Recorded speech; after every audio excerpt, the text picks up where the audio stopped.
Hello दोस्तों, मैं आपका दोस्त अमित कुमार और इस वीडियो में मैं आपको बताऊंगा कि हाइड्रोजैटिंग इंटरव्यू के लिए इंटरव्यू में इंटरव्यूअर क्या क्या सवाल पूछता है। दोस्तों, कहीं भी आप कोई सा भी इंटरव्यू देने जा रहे हो तो अपना पहनावा सही होना चाहिए और जो इंटरव्यू लेने वाला है उसको सबसे पहले आपको जाकर नमस्ते करनी चाहिए। इससे आपका आचरण का पता चलता है, चरित्र का पता चलता है कि बंदा कैसा है। आप कहीं भी इंटरव्यू देने जाओगे तो इंटरव्यू वाला सबसे पहले आपसे आपका नाम पूछेगा। हालांकि उसको पता होता है आपका नाम, क्योंकि वो आपके पासपोर्ट, आपके सीवी में आपका नाम, क्वालिफ़िकेशन, आपने कहाँ कहाँ काम किया है, वो सब उसमें देख लेता है। लेकिन फिर भी आपसे वो आपका नाम और आपने कहाँ कहाँ काम किया है वो पूछेगा। तो सवाल नंबर 1, इंटरव्यू वाला आपसे पूछेगा कि आपने कहाँ कहाँ काम किया है। तो आप अगर रिटर्न है तो उनको कोई दिक्कत ही नहीं है, लेकिन अगर आप फ्रेशर हैं तो आप अपने इंडिया के बारे में कहाँ कहाँ काम किया है आपने, और कहीं काम भी नहीं किया तो फिर भी आपने जहाँ सीवी में लिखाया है कि वहाँ काम किया है, इतने टाइम तक काम किया है, वो आपको बताना है। तो वो आपसे पूछेगा कि आपने किस किस इक्विपमेंट से काम किया है, तो आप बताना उसको कि हमने TLC से भी काम किया है, लांच से भी काम किया है, गन से भी काम किया है और ऑटो बॉक्स से भी काम किया है। बाद वो आपसे पूछेगा कि आपने लांच से क्या काम किया है, तो आप बताओगे कि लांच से सर हमने एक्सचेंजर साफ़ किया है। अगर इंटरव्यू वाला आपसे पूछे कि आपने गन से क्या किया है, तो आपको बताना है कि गन से सर हमने वो टैंक में बॉटम साफ़ किया है और एक्सचेंजर का आउटसाइड साफ़ किया है, फेस साफ़ किया है और कॉलम में प्लेटें बोल्ट साफ़ की हैं। उसके बाद अगर वो आपसे पूछेगा गन के आगे क्या लगता है, तो आपको बताना है कि सर गन के आगे फ्लैट नोजल भी लगती है, पॉइंट नोजल भी लगती है और बारह गोडा भी लगता है, जिसको रोटोमल भी बोलते हैं। अगर वो आपसे पूछे कि आपने कौन कौन से एक्सचेंजर पर काम किया है, तो आपको बताना है कि सर हमने आई बंडल पर काम किया है, यू बंडल पर काम किया है, हॉरिजॉन्टल पर एक्सचेंजर पर काम किया है और वर्टिकल एक्सचेंजर पर भी काम किया है। उसके बाद अगर वो आपसे पूछता है कि आपने लांच पे मतलब कौन से लांच से काम किया है, तो आपको बताना है कि सर हमने फ्लेक्सिबल लांच से भी काम किया है और रिजिड लांच से भी काम किया है। इंटरव्यू वाला आपसे पूछ सकता है कि आपने रिजिड लांच से कहाँ काम किया है, तो आपको बताना है कि सर रिजिड लांच से काम वहाँ होता है जहाँ एक्सचेंजर में ज़्यादा हार्ड मटेरियल होता है, वहाँ पर रिजिड लांच का प्रयोग किया जाता है। अगर वो आपसे पूछे कि लांच में क्या लगाया जाता है, तो आपको बताना है कि लांच में नोजल लगाई जाती है, back but nozzle, forward but nozzle, standard nozzle और बंसिल नोजल।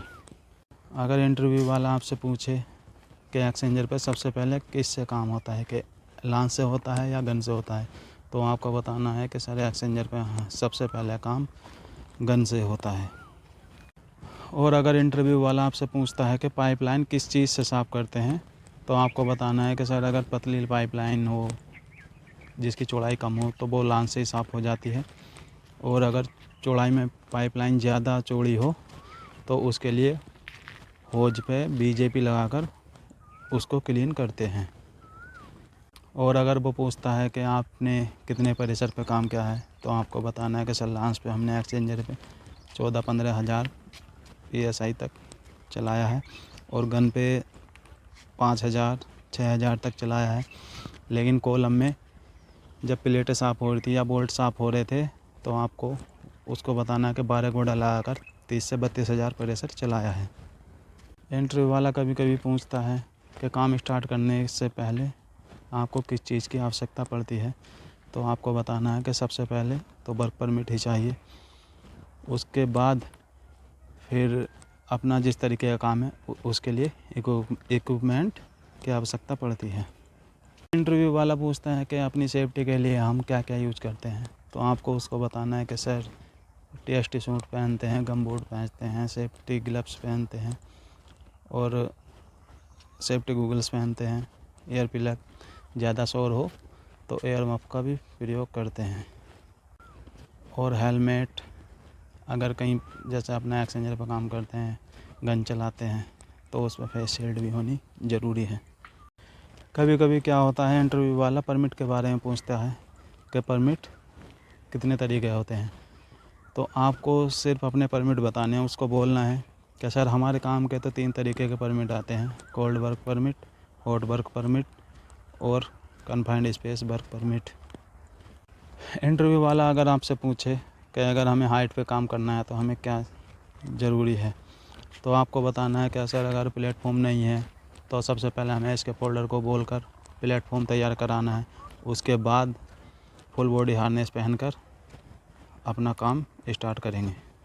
इंटरव्यू वाला पूछता है कि फुल बॉडी हार्नेस कब बांधते हैं, कितनी ऊंचाई पर ज़रूरी है, तो आपको बताना है कि सर 1.8 मीटर से ऊंचाई पे अगर काम करेंगे तो फुल बॉडी हार्नेस की आवश्यकता पड़ती है। लेकिन वो जब भी पड़ती है अगर टेम्परेरी प्लेटफॉर्म है, तो अगर प्लांट का ही अपना उसका परमानेंट प्लेटफॉर्म है तो उस पर हार्नेस की आवश्यकता नहीं पड़ती। उस पर भी अगर टेम्परेरी प्लेटफॉर्म बनाते हैं तो उसके लिए हार्नेस की आवश्यकता पड़ती है। घुमाने के लिए सवाल पूछता है कि हमें जिस लोकेशन पर काम करना है और उसके ऊपर कोई दूसरा काम चल रहा है तो हम अपना काम स्टार्ट कर सकते हैं क्या, तो आपको बताना है कि सर अगर अपनी लोकेशन के ऊपर या नीचे कोई दूसरा काम चल रहा है तो पहले तो परमिट ही नहीं मिलेगा। अगर किसी वजह से परमिट इशू हो भी गया तो हमें दूसरा काम बंद करवाना पड़ेगा। एक ही लोकेशन पे तले ऊपर नीचे 2 काम नहीं कर सकते। कन्फाइंड स्पेस के बारे में कभी कभी पूछता है कि अगर हमें कन्फाइंड स्पेस के अंदर काम करना है तो हमें क्या करना पड़ता है। कन्फाइंड स्पेस में काम करने के लिए सबसे पहले हमें कन्फाइंड स्पेस वर्क परमिट की ज़रूरत पड़ेगी। उसके बाद एक होल बाज की ज़रूरत पड़ेगी जो exit time entry time note करता है, कौन सा व्यक्ति कितने बजे अंदर गया, कितने मिनट बाद वो बाहर आया उसके लिए। और अगर कोई इमरजेंसी होता है तो वो उसके पास इमरजेंसी हॉर्न होता है या कोई जो भी साइन, अधिकतर तो अब इमरजेंसी हॉर्न चल रहा है तो वो उसको बजाता है। जो कन्फाइंड स्पेस के अंदर काम कर दिया है उस बंदे को बाहर ज़रूर निकालता है। कभी कभी ऐसा ही पूछ लेता है कि अगर आपका सुपरवाइज़र आपसे बोले कि उस लोकेशन पर काम स्टार्ट करो तो आप क्या कहोगे, तो आपको बोलना है कि सबसे पहले सर हम उससे बोलेंगे सर वर्क परमिट मंगाइए। अगर वर्क परमिट नहीं है तो हम काम नहीं करेंगे। वो वर्क परमिट लाएगा, उसके बाद हम उस पर सिग्नेचर करेंगे। उसमें रिक्वायरमेंट देखेंगे, सेफ्टी हार्नेस की ज़रूरत है या उसमें लिखा होता है किस किस चीज़ की ज़रूरत है, डबल एयर मफ की ज़रूरत है, फेस शील्ड की ज़रूरत है। जो परमिट में रिक्वायरमेंट दे रखी है वो सभी इक्विपमेंट हम अपने पास रखेंगे और उसी के बाद काम स्टार्ट करेंगे। इंटरव्यू वाला आप पूछता है कि आपका परमिट सिग्नेचर भी हो गया, सब काम ओके हो गया, तो उसके बाद परमिट सिग्नेचर के होने के बाद आप क्या करोगे, तो परमिट सिग्नेचर होने के बाद सबसे पहले हमारा जिस लोकेशन में काम है हम अपनी उस एरिया को बैरिकेड करते हैं, उसके बाद ही काम स्टार्ट करते हैं। तो दोस्तों ये कुछ इंटरव्यू से रिलेटेड जानकारी थी। अधिकतर सवाल यही पूछता है और उसको सेलेक्ट करना होता है तो कर लेता है।